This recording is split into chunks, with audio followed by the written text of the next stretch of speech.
أعوذ بالله من الشيطان الرجيم.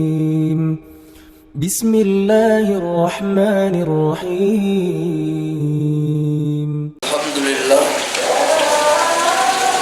الحمد لله الذي أنزل سكينة في قلوب المؤمنين ليزدادوا إيمانا مع إيمانهم. أشهد أن لا إله إلا الله له الملك الحق المبين، وأشهد أن سيدنا محمدا عبده ورسوله المبعوث رحمة للعالمين. اللهم صل وسلم وبارك على هذا النبي الكريم وعلى آله وأصحابه ومن دعا بدعوته واستنى بسنته إلى يوم لقاء ربه وبعد. فيا عباد الله، أوصيكم ونفسي بتقوى الله فقد فاز المتقون. قال الله تعالى في القرآن الكريم: أعوذ بالله من الشيطان الرجيم، بسم الله الرحمن الرحيم. والنجم إذا هوى ما ضل صاحبكم وما هو وما ينطق عن الهوى إن هو إلا وحي يوحى.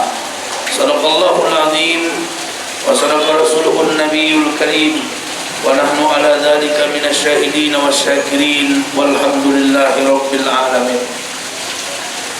Jamaah sholat Jumat yang dimuliakan Allah, bersyukur kita kepada Allah dengan mengucapkan alhamdulillahirabbil alamin. Salawat dan salam kepada Nabi kita Muhammad sallallahu alaihi wasallam. Allahumma salli ala Muhammad wa ala ali Muhammad.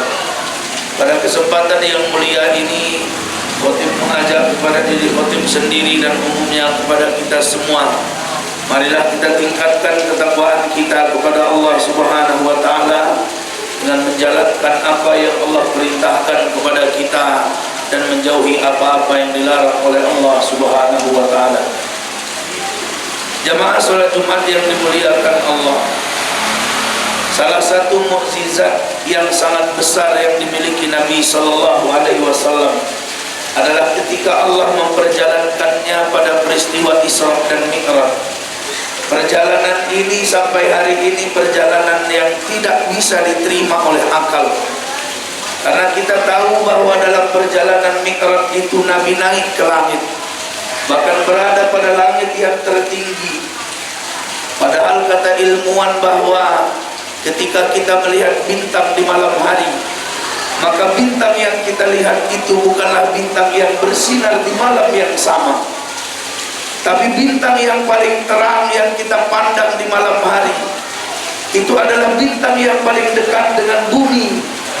Tapi itu bintang bersinar 4,5 tahun yang lalu, tapi cahayanya baru bisa menembus bumi tadi malam. Artinya apa? Bintang yang paling dekat dengan bumi membutuhkan waktu dengan 4,5 tahun kecepatan cahaya. Ada lagi kata ilmuwan bintang yang bintangnya sudah hilang karena dia bersinar miliaran tahun yang lalu, tapi cahayanya baru bisa menembus bumi tadi malam. Maka kalau menurut akal manusia, tidaklah mungkin Nabi sallallahu alaihi wasallam Allah perjalankan dengan kecepatan yang begitu luar biasa, tapi memang tidak bisa diterima akal. Tapi karena itu kekuasaan Allah, maka kita terima dengan iman. Layaknya seperti Nabi Musa alaihissalam bisa membelah laut dengan tongkatnya. Nabi Ibrahim alaihissalam ketika dingin badannya terkena api yang begitu panas. Nabi Yunus alaihissalam yang ditelan oleh ikan dan dibawa ke dasar lautan, kemudian Allah menyelamatkannya. Sama halnya dengan Nabi Isa alaihissalam, dia lahir tanpa seorang ayah, dia hanya memiliki seorang ibu. Nabi Musa alaihissalam, Nabi Isa dan nabi-nabi yang lainnya, yang semua mukjizatnya tidak bisa diterima oleh akal, tapi hanya bisa diterima oleh iman sebagai mukjizat. Sama dengan apa yang dialami oleh Nabi kita Muhammad sallallahu alaihi wasallam ketika Allah memperjalankannya dalam peristiwa Isra dan Mi'raj. Allah perjalankan Nabi minal Masjidil Haram ilal Masjidil Aqsa, dari Masjidil Haram ke Masjidil Aqsa. Kemudian Allah mengangkat Nabi sampai ke Sidratil Muntaha. Jamaah sholat Jumat yang dimuliakan Allah Subhanahu wa ta'ala, sehingga ketika Nabi menceritakan kisah itu, orang-orang banyak menolaknya. Padahal Allah Subhanahu wa ta'ala berfirman dalam Al-Quran, A'udzu billahi minasyaitonir rajim, wan najmi idza hawa, demi bintang apabila bintang itu terbenam, ma dhalla sahibukum wa ma ghawa.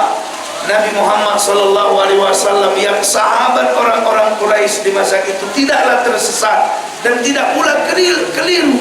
Wa ma yantiqu 'anil hawa in huwa illa wahyu yuha.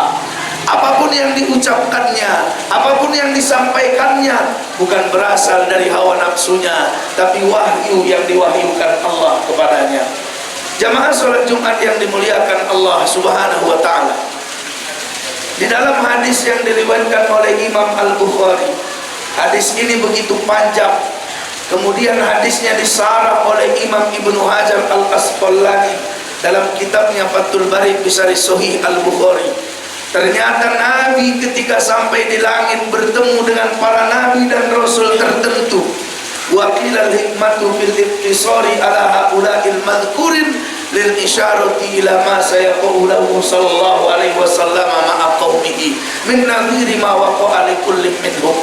Jadi mengandung hikmah atas pertemuan Nabi dengan nabi-nabi terbatas dari langit pertama sampai langit ketujuh, terhadap apa yang dialami oleh Nabi yang ditemui, maka itu pula yang dialami oleh Nabi kita Muhammad sallallahu alaihi wasallam bersama kaumnya.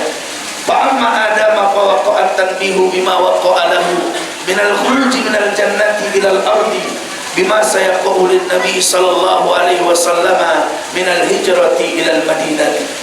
Nabi Adam alaihissalam yang ditemui di langit pertama itu, Nabi Adam dulu tinggalnya di surga, kemudian dia dikeluarkan dari surga, kemudian nanti dia akan bersusah payah dan masuk lagi ke dalam surga karena dia hidup di dunia.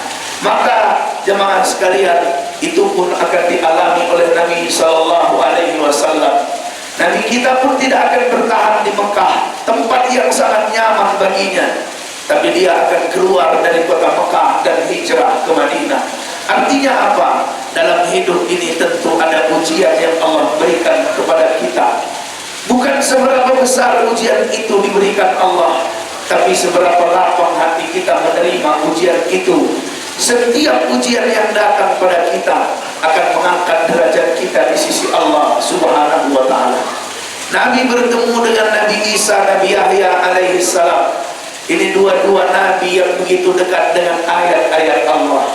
Nabi Yahya adalah nabi yang dekat dengan Taurat, dia mampu menghafal kitab Taurat. Nabi Isa adalah nabi yang diberikan Allah kitab Injil. Ketika dia masih bayi, dia berkata kepada orang-orang Israel, qala inni Rasulullah, qala inni Abdullah, aku ini adalah hambanya Allah. Ataniyal kitab wa ja'alani nabiyya, aku diberikan kitab Injil dan aku dijadikan sebagai nabinya. Nabi Isa dan Yahya menghadapi orang-orang Yahudi yang begitu cerdas, tapi Allah mengalahkan kecerdasan mereka karena Nabi Isa dan Yahya dekat dengan ayat-ayat Allah. Demikian pula nanti Nabi kita Muhammad sallallahu alaihi wasallam, ketika dia di Madinah, dia berhadapan dengan Yahudi, Bani Nadir, Bani Quraisyah, Yahudi yang pada saat itu berusahakan untuk menghentikan dakwahnya, tapi mereka dikalahkan dengan ayat-ayat Allah. Jamaah salat Jumat yang dimuliakan Allah, hikmah-hikmah yang dialami itu kita jadikan pelajaran dalam hidup kita. Nabi Adam yang merasakan nikmatnya surga, Nabi Isa dan Yahya yang merasakan nikmatnya ilmu yang Allah berikan kepadanya, Nabi Yusuf yang Allah anugerahi dengan ketampanan, Nabi Idris yang Allah angkat derajatnya, Nabi Harun yang begitu indah tutur katanya, yang begitu bagus retorikanya, Nabi Musa yang begitu kuat tubuhnya, Nabi Ibrahim yang begitu sempurna kedudukannya. Tapi ternyata semua para nabi dan rasul itu melakukan sholat. Wa ja'alani mubarakan aina ma kuntu wa awsani bis sholat. Kata Nabi Isa, aku diberikan keberkahan dimanapun aku berada, dan aku diperintahkan Allah untuk mendirikan sholat. Artinya sholat adalah inti dari peristiwa Isra dan Mi'raj. Orang-orang yang punya kedudukan, kekayaan, orang-orang yang punya pendidikan yang sangat tinggi, tapi kalau dia tidak sholat, maka hancurlah nilainya di hadapan Allah Subhanahu wa ta'ala. Maka jamaah sekalian, marilah kita ajak anak-anak kita, marilah kita ajak keluarga kita agar menjadikan sholat sebagai hal yang sangat utama dalam hidup dan kehidupannya. Kenapa? Karena sholat itu akan membentuk kita menjadi pribadi yang jauh dari hal-hal yang Allah benci dan dekat kepada hal-hal yang Allah cintai. Barakallahu li wa lakum fil Qur'anil Karim wa nafa'ani wa iyyakum bima fihi minal ayati wa dzikril hakim wa taqabbal minni wa minkum tilawatahu innahu huwal ghafurur